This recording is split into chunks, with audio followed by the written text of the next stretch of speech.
I just bought my all-time favorite Mustang for a fraction of what it's worth, all thanks to a little damage. A little? I just bought this moderately damaged Boss 302 for pennies on the dollar. Moderate. I bought an insanely totaled Ford from the salvage auction, but a few weeks from now we're gonna have this thing back on the road. I don't think it's gonna be an easy rebuild by any means, but I'm still just way too excited to have a Boss 302, and this one specifically just looks so freaking tough. Less so in the back, but we'll talk about that in a minute. First thing that caught my eye on this front end is the aftermarket vented hood. It looks awesome. It is super light fiberglass, and like most of the rest of the front end, it survived this wreck completely undamaged. That hood, it makes the front end for me. Along with this massive splitter though, that didn't fare quite as well. I'm guessing during the accident, this splitter got a lot of force put downwards on it, and it ripped the threaded rod end out of the main portion of the support on both sides. But even without those, somehow this thing is still really sturdy. Little bits of damage like that aside, we're in no spot to be complaining about this front end given how well it held up. Sure, there's a missing brake cooler duct, and on the other side there's a really Home Depot-y looking cap plugging it, but the sick Boss 302 specific grille survived, including the mesh inserts in place of fog lights for additional cooling, I suppose. The only real wreck damage, if you want to call it that, on the front end is this passenger fender, and other than the Boss 302 sticker, they're identical to every other Mustang fender from the same year, meaning they're a dime a dozen. As for the engine bay, other than looking like it's been sitting at a salvage auction for a year, because it's been sitting at a salvage auction for a year, it's completely undamaged and mostly stock. From the factory, these are a slightly more race spec version of the regular Coyote known as the Roadrunner. You know, I almost feel bad that it took me saying Coyote and Roadrunner out loud to realize the references that's based off of. It's not Coyote. It's Coyote, you know, like America, V8, power, right?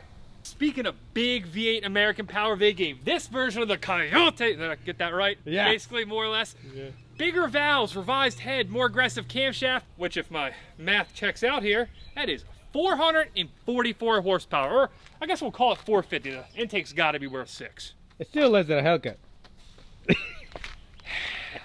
I mean, that is true.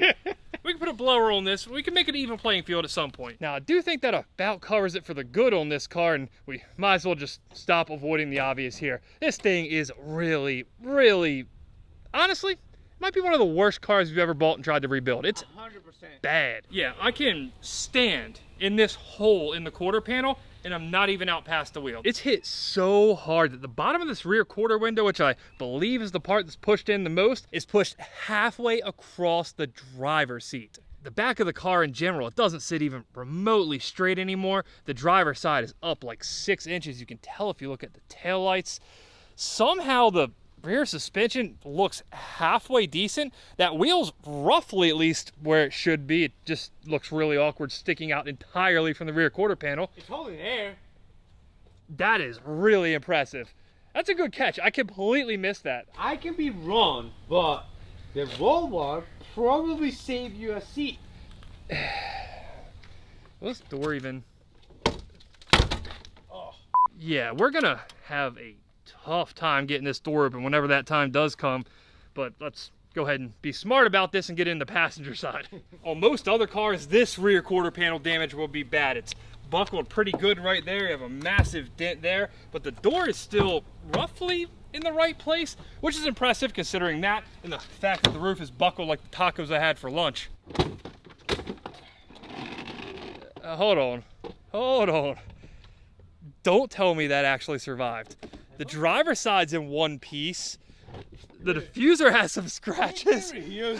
As far as the inside goes, once we get that out of the way, we got the Boss 302 specific dash panels, some kind of a short shifter. That driver Recaro, that's definitely tweaked. You can see it's not sitting straight at all compared to the passenger one. I don't know how fixable that's gonna be. We'll have to figure that out, I guess, once we cut it out of the car, which we'll probably have to do at this point. Clearly the most important part that the previous owner installed is this roll bar. It's heavily swayed over to the passenger side. You can see it's pushed into the lower B pillar there, but if you look at it from the back of the car, it's still roughly in the right place, and I believe that is what stopped the impact here.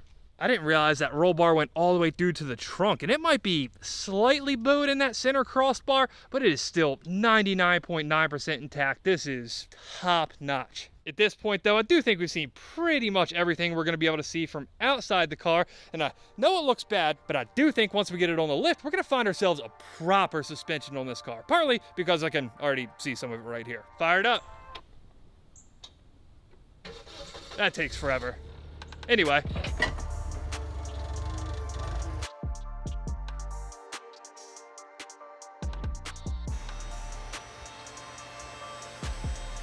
I love the salvage auction. Of course, first things first, as soon as we got it up on the lift, eyes went to all this aftermarket suspension on the car.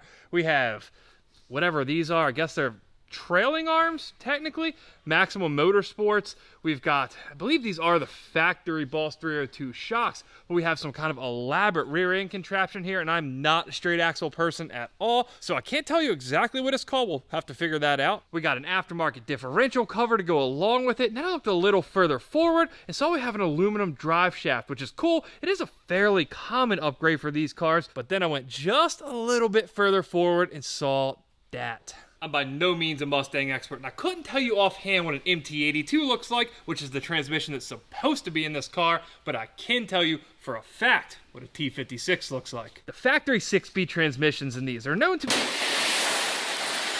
But T56, especially T56 Magnums, they hold up to pretty much whatever you can throw at it, which is why someone's went through the trouble to swap one into this Mustang. This kit with no clutch and no drive shaft, which are really expensive in their own right, $4,500. We only paid $9 grand for this car. I was thrilled with the deal when I thought it had a stock transmission in it. So now, knowing that we have a trans swap that's worth half of what we paid for the car alone. Can we call it a bread maker? Bread maker. You know, bread. Bread, okay, bread. Well, if we were parting it out, I guess we could, but being that we're using it, it's not gonna make us any money. It's just gonna be way cooler when we have the car finished, and we won't be breaking MT82s left and right. I like to have a transmission box here that allows you to utilize the factory T56 speed sensor to actuate the reverse lockout solenoid. Well, I guess, yeah, being that this is a GM trans and a Mustang, you don't have that factory functionality, so that's perfect. When you're buying stuff like this from salvage auction, you do get surprised once in a while, but to be fair, it's usually a bad surprise, but once in a blue moon, something just awesome like this happens. As awesome as that is, and don't get me wrong, it is awesome, we do have to get back on track here because there's a lot of not at all awesome under here. The first thing that caught my eye from a chassis standpoint is how bent up that pinch weld is. For reference, they're supposed to be straight, completely straight. This one, it starts right about here. It just starts bending up. That's serious. That's a big deal. This outer pinch weld box, it's ripped completely away from what I guess we'll call the floor, or the rear frame section where the trailing arm mounts. That's also not great. Don't get me wrong, after that whole thing up there, I didn't expect to find any good news here, at least structurally. So I guess stuff like that's kind of just par for the course. Now, one other really cool thing that the Boss 302 has is from the factory, they have side exit exhaust. A portion of the exhaust flow comes out the side to give you a little bit better sound quality. I do think these guys are really cool though, and it's something that makes a Boss 302 a Boss 302. So I think I want to try to retain them when we rebuild the car. Now up here at the front, outside of our aftermarket wheels here, the brake ducts, and a set of aftermarket stainless steel brake lines, there's really not much to talk about here, except this one Boss 302 specific chassis brace / air scoop that diverts air up onto the transmission for cooling. Trust me, what I'm about to say, I find it hard to believe too. But according to the auction listing, this thing's supposed to run. At some point, somebody did cut the battery ground cable, but if you listen, well, the first time it did something. It has some kind of juice here. Whoa. We got something.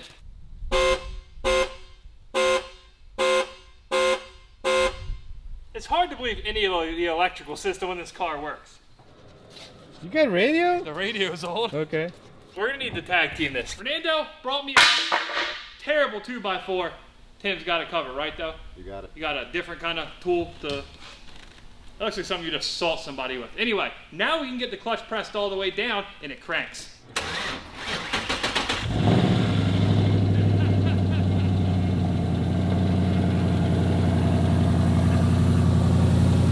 Did you check the oil? Yeah, it's fine.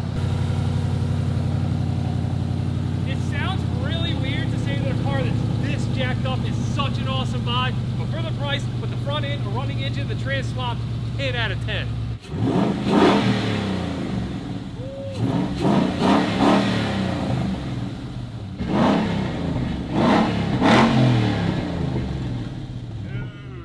It is kind of crazy that this thing runs perfectly while it's in this kind of shape, but it has only 61,000 miles on it, and it genuinely sounds like a healthy car. If you block all that out and you just look at, I don't know, the hood right there, this could be mistaken for a good car.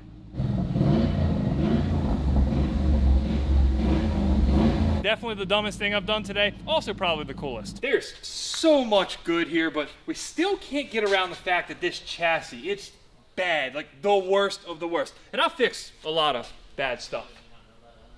Really bad. Now, if this were some super limited production proprietary chassis car, think like a Carrera GT, any of them in any condition are worth fixing. But when it comes to a Mustang like this, where the shell itself is more or less the same as every other Mustang made of the same generation, from a financial standpoint, a performance standpoint, and even a safety standpoint, which yes, we do care about once in a while here, I don't think fixing this chassis is the right call. Even if we could ultimately get it straight, it's going to be a monumental task, but I have recently made a little acquisition, if you will. It's going to help us out with that. This Mustang chassis, also a 2012, straight as an arrow. This thing's all jacked up. Not great. No.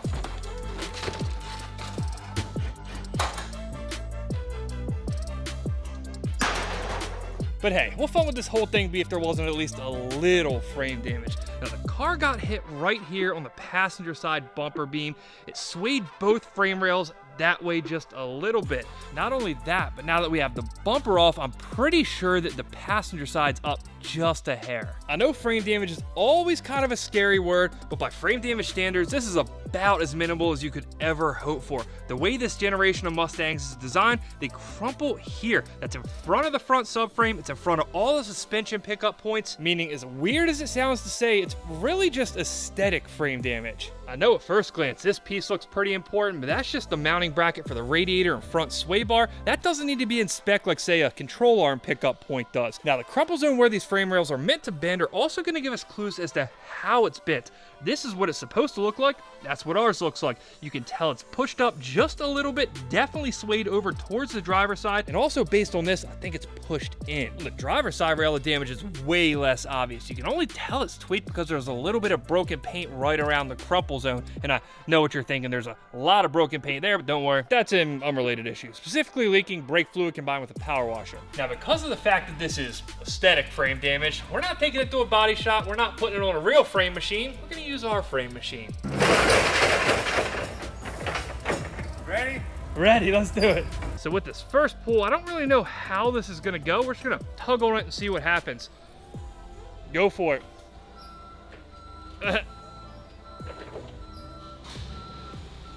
We did forget one very critical part to every frame machine, an anchor. So this is our anchor.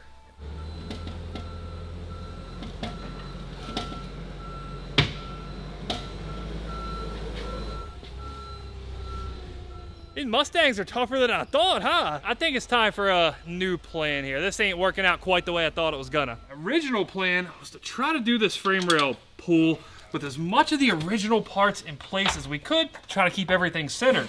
Unfortunately, the Mustang is putting up a little bit of a fight, so we're gonna start disconnecting stuff and see just what it takes to get this thing straight.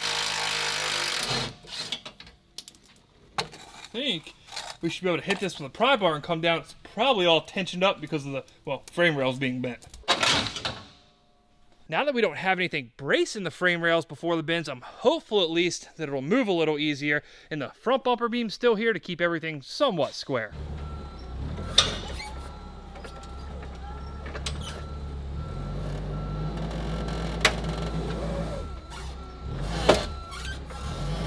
Feels like it's doing exactly what we need it to. Okay. I just don't know how much. The frame rail's coming this way. It's even coming down a bit. The crumple zone's expanding. Whether it's because I'm on the forklift now or we dropped that, subframe thing, we won't know the answer to that, right, Fernando? It's Could have been driver error before for sure. Not at all.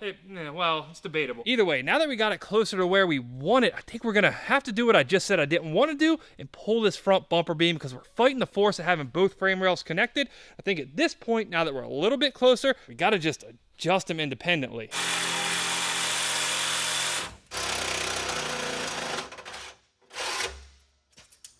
What is this car made of? This is eating Sawzall blades like no other. I mean, I figured it was going to kind of cut through like every other front bumper beam, and I see you have a new plan here, so. Yeah.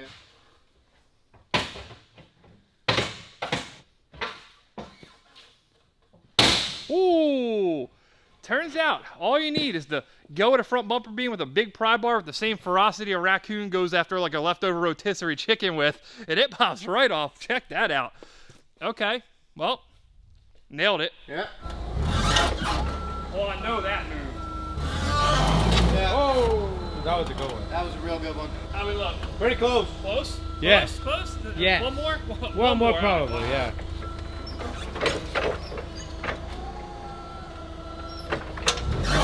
Oh. You know, when we pull out the forklifts and start to do stupid stuff like this, it never really seems like it's going to work out that well. But we nailed this thing. This looks great. This one time, that did exactly what we needed it to do. Yeah, the paint looks terrible still. I'm not worried about that at all. But look at the size of those holes. Even when we compare our old, dirty, worn out holes to a fresh set of holes there, they look really similar. This one in the center, I can get it about to my knuckle. Yeah, I get about a knuckle deep in this hole too. This went as well as you could have ever expected it to. Being that the bumper beam's off and it's not exactly gonna bolt back up how we have it right now, we will have to do a little bit of adjusting of this, but for that, we'll wait till we have the white car disassembled and have a good front bumper beam to work with. For now though, I think that's a solid job. Nice work. And I know what you're thinking. Yes, we use the term straight as an arrow very loosely around here, but by any metric, this is a lot better than this. Now guys, if you're looking to pick up a new project car, a chassis to fix your old project car, or maybe even a new daily driver from the salvage auction, you've got to check out the sponsor of today's video, Cars for Bid. Every month, tens of thousands of stolen, crashed, flooded, and even abandoned cars get auctioned off. Problem is, unless you own a dealership or a salvage yard, you can only bid on a tiny fraction of them. Luckily, with Cars for Bid, that problem's in the past. With them, you can bid on all the same cars you see me buying. Oh, and you get to do it with no annual fees or registration costs. Cars for Bid gives you access to cars from both major salvage auctions. You just find a car you want to bid on, place your bid, and if your bid doesn't win, your deposit gets refunded, you're not out a dime. Since I've partnered with Cars for Bid, I've heard from a lot of you guys who've used them to buy from salvage auction for the very first time with none of the confusion, none of the licensing, and none of the headaches. And if you needed just one more reason to check them out, they're giving you $50 back on your first car purchase when you sign up using my link in the description. So when you get a smoking deal on Cars for Bid, just make sure you don't forget to tell me about it in the comments. Now let's get back to work. We'll work out any of the minor details on the front end as we start assembling up, but as far as the rear end goes, this thing is near flawless other than cheap accessories like that, and that, the crusty rear tent, and this, and the plastic trim around the taillights, oh, and the little scrape on the rear quarter panel and bumper. And I know what you're thinking. We do use the term flawless very loosely around here. Jokes aside, while this chassis is going to be the perfect starting point for our Boss 302 build, it does have some issues. Namely, it's automatic. So we are going to have to swap over a lot more than just the drivetrain and body panels off that car into this one to make it all work right. But I'm in no position to complain about it because we picked this thing up for $5,500 and sold the motor out of it for $5,500. So it's basically free. Well, no, that's the definition of free, right, Fernando? Exactly. It's not basically free. This is free. I know old girl here might have had a hard life, but by my calculation, we got the fresh chassis, we got the donor car, we even got FedEx dropping us off boxes of parts every day, which I believe is universal language for... Time to trabajar, right? What? Trabajar? You know what I mean? No. Work. Oh, yeah. No, that's right.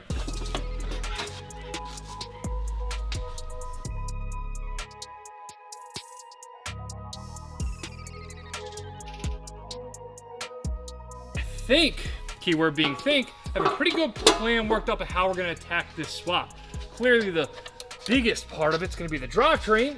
So why don't we just go ahead and stick the drivetrain into the red car from the jump, and then we can build around it. I think we got like a pretty good luck. It's fine. It's going to be fine. You know, if you've been around here for a while, things aren't usually fine. What do you want to bet there's a piece of metal wedged in there? This time they're going to be fine. What about metal shade? Why would you even say that? It's possible. That's messed up. That's messed up. 3, 2, 3, 2. Okay.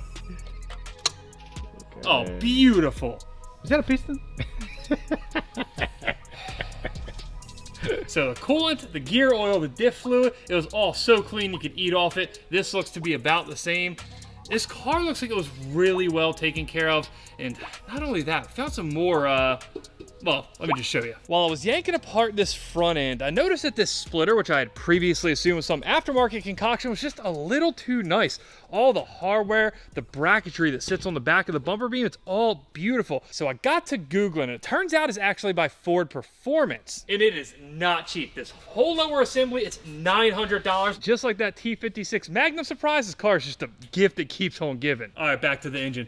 Now, while I'm sure there are a ton of changes we're gonna have to make in the engine bay, specifically wiring wise because of the automatic to manual swap, I don't see any of it being obstructed by the engine and transmission themselves. So why not just go ahead and get the biggest piece out of the way, stick the engine into the red car.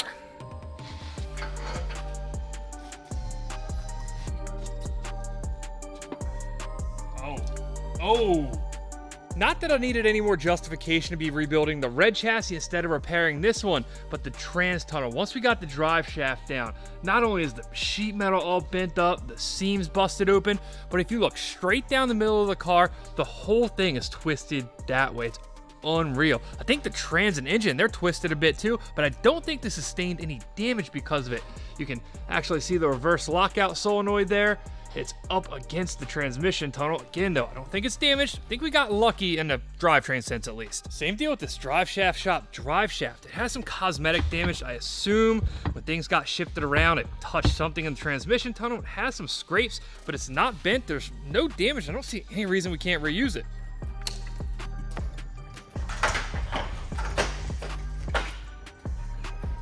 Come on. Always one line. Anyway, for as much as I've jokingly made fun of Coyotes in the past about being big and somewhat overcomplicated engines compared to, say, a pushrod V8 like an LS or a Hemi, from a removal standpoint, they might be the easiest of the three. Certain things that can be a pain on other cars, like, say, removing the heater hoses. On the Coyotes, they're quick disconnects. Even the fuel lines, the emissions lines, they're super accessible disconnects up here on top of the engine. On, say, a Gen 3 Hemi or a Hellcat, they're way down off the back of the fuel rail. It's kind of a pain. I have taken apart plenty of Coyotes before. This is the first one I've done from a rebuilding it standpoint. I have to say, at least this far, kind of impressed. We've been working on the engine for all of an hour maybe. I believe, at least from the top side, the last thing we have to do is pull that clutch line that is now leaking down into the chassis. On the underside, there's really not much to deal with either. We've got our conversion transmission mount. Then we got the back legs of the front subframe, which you can also hit while it's in the air to make things easier. Now, once we pull this last front subframe bolt off, and with the help of new guy Tim here, we should be ready to come out. These engines are really wide. Look at them on the frame rail there. There is not much room at all. I do think these wiring harnesses are going to rub on their way down. That's no big deal. There's nothing in the back. Anything on that side? Yeah, looks clear. Watch the paint. Yeah, I think we are good and clear. The steering shaft's out. Watch your other strut. What is this? Clutch line is... We're fine now. Steering shaft is up above the engine. Ooh, what is this? Hold on now. These aren't stock. We have Vorschlag camber plates. Nice. Sweet. Just more surprises on this car constantly. One other cool thing, if you look right there, the strut is adjustable from the factory. That's a stock Boss 302 strut. All right, send her back up. We should be good. Wiring's clear. Oh yeah. For once, we didn't forget a single thing. Check her out. I know you weren't wrenching on this per se, but I can't help but feel like this success is somewhat attributed to the fact that you really handled that button. Oh yeah, big time. Yeah, we're gonna have to promote you. You did a very good job. To... Didn't think that far. Okay, on the engine, there is a bit of damage that I didn't see prior to taking it out. We have our motor mount bracket on the driver's side that shattered. That's probably why the engine was sitting so crooked. And then on the passenger side, the bracket did survive. That's not broken. But if you lift up the cover on the mount, where the stud goes into the center of the rubber mount, that's pulled up and out of the mount itself. And while I know that kind of sounds like a bummer, the fact that we're going to have to source and replace these parts before we can throw it in the red chassis, I am not going to complain about it because Ford did us a real solid. They designed these things to break there instead of snapping mounting points off the block and probably saved us from a lot more severe damage. And now that we got the engine out, we can take a little bit of a better look at these Vorschlag camber plates. I have a similar set on my 997 Turbo, and using this little point as a marker, you can adjust camber pretty significantly without having to even raise the car.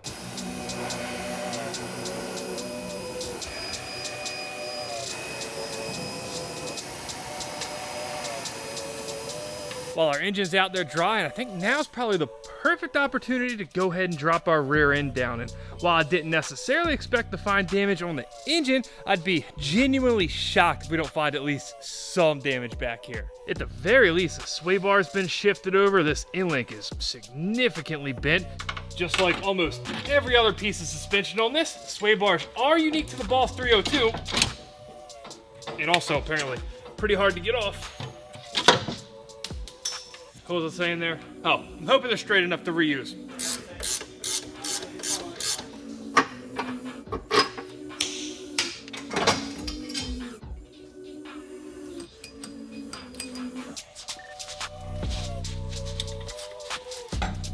Now that we got all the key pieces out from under the original Boss chassis, we can get to work on building up the red one, starting with, of course, the most critical part to any new build. These bad boys, a set of BBS wheels off the Boss 302S race car. We already got the 302S front end. I couldn't pass up the wheels, and ironically, I bought these on eBay the same exact day I won that car at auction, before it ever showed up here at the shop. Was it the textbook definition of an impulse purchase? Absolutely, but for me, it's parts like this that make the build. Now, unfortunately, they do have 10-year-old Hoosier racing slicks on them. They're not going to cut it. Funny enough, though, on the 4-star wheels that came on the Boss, we have 1, 2, 3 good, what are they? 285, 35, 18 Michelin Pilot Sport 4S. Surely we couldn't possibly, by any stretch of the imagination, get lucky enough to...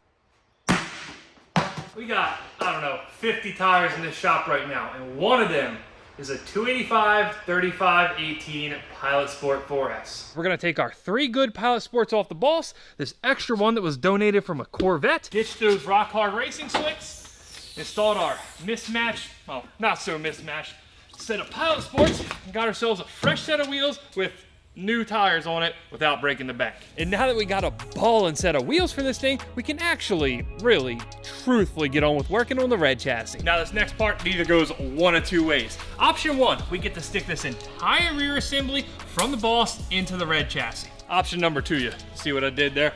We get to disassemble the rear out of the white car just like we did this one and reassemble it in the tube from the red car. What that's gonna depend on is this thing bent? And judging by the chassis, you would assume so, but remember, the suspension didn't get hit. The wheel was still in place. What we're gonna do is take a few measurements, see if they match up tube for tube. 41.5 inches. That's the trailing arm mount on the inside facing forward. Let's see what we got. All right, 41.5. That's I guess a pass on the first one. Let's try to find something else. So now we're gonna do shock mount to shock mount on the outside from the rear. 54.5 roughly, so we do have a few brackets putting weird tension on the, what's this tool called, Fernando? A limp tape measure. 54.5. Now, this isn't definitive. Of course, one of those tubes hanging off the side of the axle could be bent by this much and it could throw everything off. I'm thinking that if these axles spin and don't have any weird flat spots, there's nothing bound up and smooth all the way around, then the tube shouldn't be bent. I'm asking you guys, I think it should work that way. I mean, it feels good to me. Did you saw the car this coming from? I did, yes. I have seen it. It's right behind you at this moment. I have eyes on it currently. Exactly. Yes.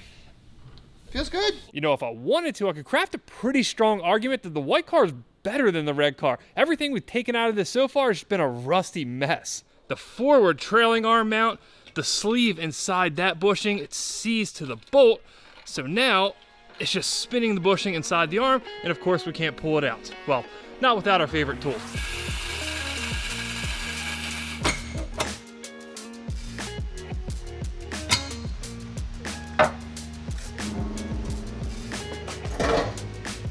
Now on this rear axle, since we're not gonna reuse these shocks, I left them connected to the bottom, and I was planning on disconnecting them from the top and then having the whole rear axle drop down. Unfortunately, this car, it didn't come with any keys, and for whatever reason, Ford made it so the only way you can pop this trunk is with a key. There's no button, so we're gonna have to rip this rear seat out and try to get to the plastic emergency release that's on the inside of the trunk.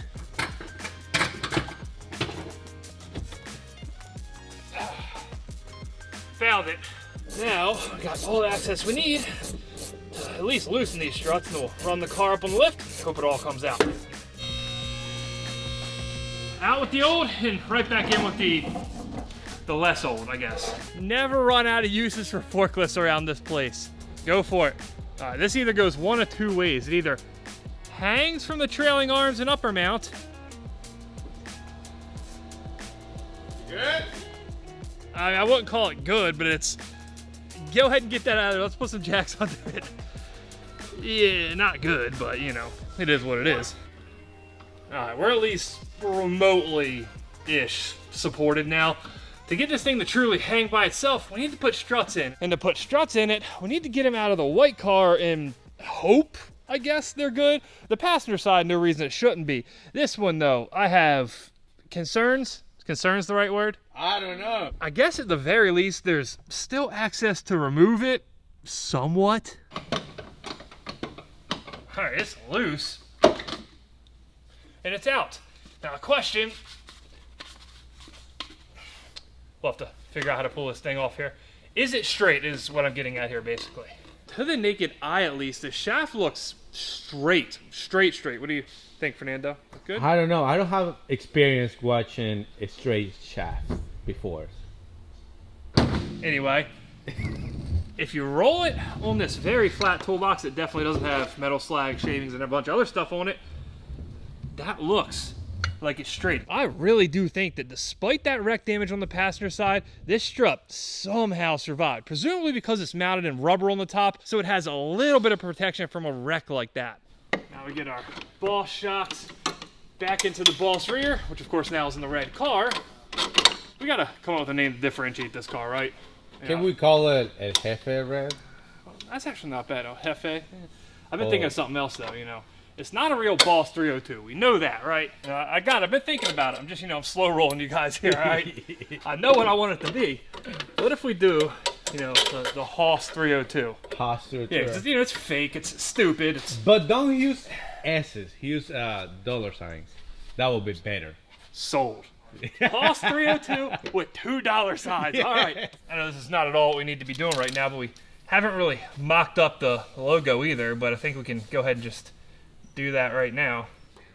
Perfect. There we go. All right. Yeah. Look, imagine that on a shirt. I'm gonna let you guys think about the shirts. Let's get the car running, then we'll worry about merch. Now that we have the axle in the car, there is one thing I want to check. And that is exactly why I wanted to pull that cover off. I wanted to confirm that it did indeed have this differential. It's the Torsen LSD. It's standard on the Laguna Seca 302s, not so much on the regular Boss 302s. Compared to the regular diff we pulled out of the red car, it's so much beefier looking just aesthetically. And now we can confirm that it does indeed have that 373 gear. It wasn't swapped out at any point. So as long as we didn't miss any hidden damage, which I'm sure will make itself apparent very quickly when we drive this thing for the first time, this should be the perfect rear for what we're going to be doing with this car. Now, the last thing we have to install in the rear of the car is basically, well, the entire BMR catalog. We have trailing arms, relocation brackets, and then a monstrous differential mount, which you'll understand why we're installing once you see the one that's in there now. We do already have a set of aftermarket trailing arms, which truthfully, I thought based on the wreck, we're going to be way worse off than they actually turned out to be. Now, after being into the car for a little bit, there is a legitimate chance that these aren't truly damaged, but being that we're going to track this thing, this is certainly a rather safe than sorry situation. Plus, I mean, they're red, and how can we argue with that?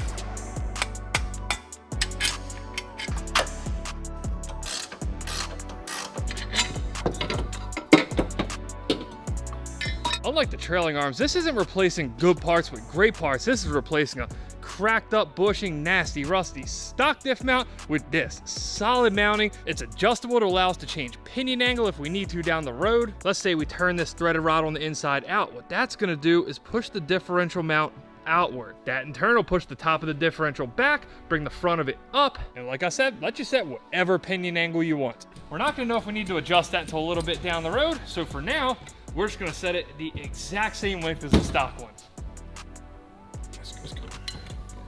Cool.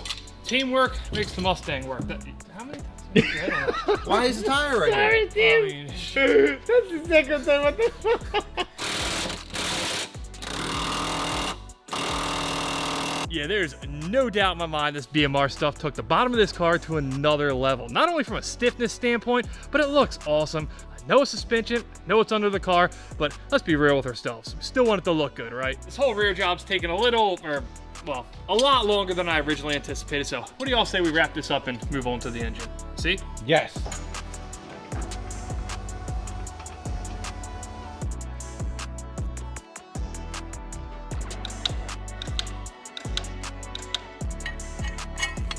There she is.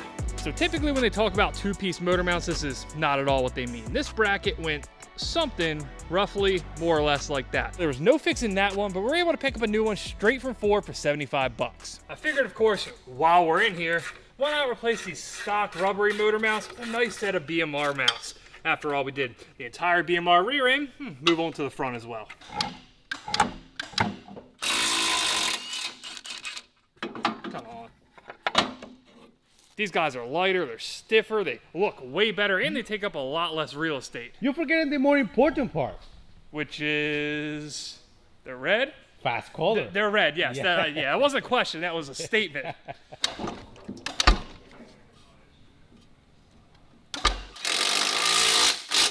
The whole idea with these is it's going to take all that energy that would normally be wasted shaking the engine around and put it through our drivetrain. Effectively, kind of, sort of, but not really making more power. So we solved our only real problem with the engine, and while this next thing isn't a problem per se, I definitely got the solution. All these coyotes, the long tubes are such a pain to do that if you ever have your engine out, just do long tubes. Save yourself a ton of time and energy later. Oh, and make sure those stainless works because they're awesome. They're the same headers I ran on my Demon. They made over 1,000 horsepower on that. They won't make quite 1,000 horsepower on this one, but still great headers, and they're pretty cost effective too.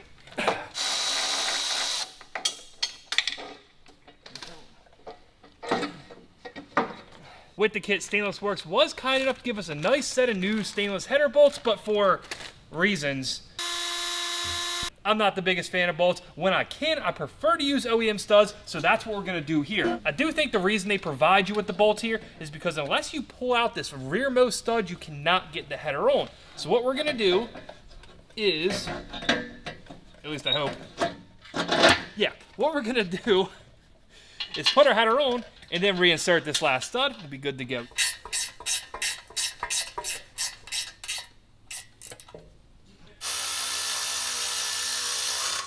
These things are freaking smoking. I don't know exactly how much power we're gonna pick up, but it certainly looks the part, right, Fernando? It's a race car look now. It does almost look like a race car, you know. What do you mean with almost? It's a race car. Well, we are gonna track the, we're gonna track the shit out of this car. Tried to watch my words there. We're definitely gonna beat this thing up on the track. Anyway, last bit of the header install. There are two sensors, which we are definitely using anti-seize on, because every time I don't, they, try to take them out 50 miles later and they leave the threads in the header. We're not gonna make that mistake for the 9th time. O2 sensor plugged in, and boom, that'll do it, at least for the engine. On the chassis side though, there's just one more singular thing holding us back from installing our fancy new drivetrain, this big hunk of junk automatic shifter box. The interior of this car, that's a whole different story we're gonna have to address at some point. It is absolutely disgusting in here, but don't get me wrong, I love dogs, but this car by far is the worst I've ever bought from the auction. It is completely covered in what I assume is dog hair. I hope it's dog hair. If it's not, if it's a raccoon? Like earlier when I pulled these rear seats down and climbed through to, you know, open the trunk, there's just a raccoon back. Yeah.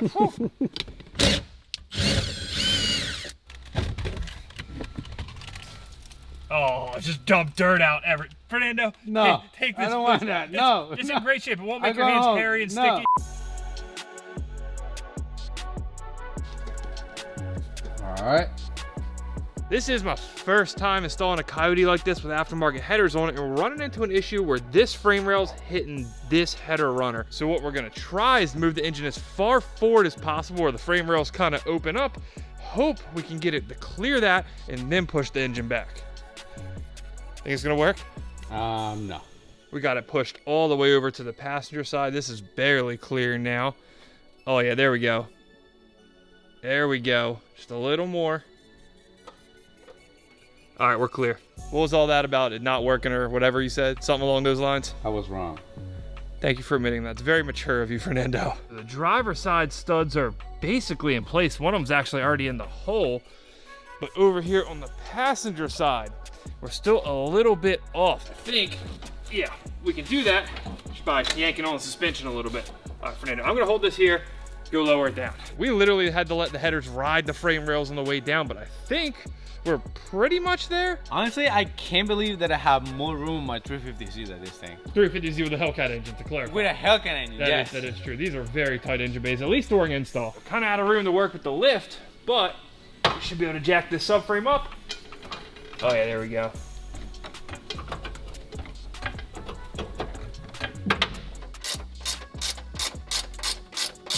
Fernando, answer me a question honestly. How often do we put a car together and the subframe bolts, whatever it is, they just don't want to go in, they're not lined up, it just don't work out? All the time. This thing is straight. Straight. The bolts went right in, no problem. As long as the engine doesn't fall out of it, we're good to go. Oh yeah. Oh yeah. Boom. Hold on. That ain't gonna work, is it? There we go. Yeah, I didn't realize that was disconnected. Alrighty. It hasn't fallen out yet.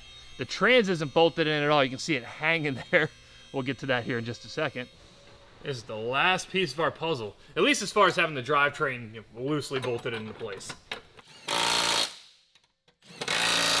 Not that we expected any different, being that it's not like a swap car or something. It's just a Coyote going into a car that came with a Coyote from the factory, but everything fits perfectly. That gives me just even more confidence that nothing on this chassis is severely bent. I do think this driver frame rail, which was of course the least bent of the two, is still swayed over that way just a little, so we'll have to take care of that, but hey, that's a problem for when we're doing the front end. You're gonna have blue wheels, right? That way they match with the valve covers. We've already talked about the wheels. Are sitting right there. They're not blue any way, shape, or form. You said you're gonna plastic dip those.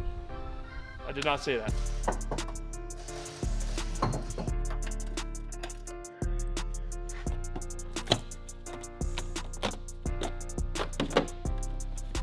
Yeah, that was bad enough of looking at these things. So disappointed about this. The moment this car showed up, you were making fun of those things. Now it changed my mind, you know? By the way, I discovered you a new dent. Yeah, I didn't exactly know that we were gonna have a massive dent under this vent when we pulled it off, but I mean, I guess we'll have to take care of that later. It's just not really much we can do about it now. What about if that's the reason why they put those covers on? Possible, yeah, they had a dent. They're like, I don't feel like fixing this. Let's just put some cheesy covers on the car. Yeah. I don't know. I don't think this detailing stuff's too hard, Fernando. 30 seconds, 30 minutes. You know, we ain't the same, you know. Definitely. We ain't the same. I don't know that we're gonna get the full effect here, being that the car, you know, doesn't have a front end on it and still kind of looks janky.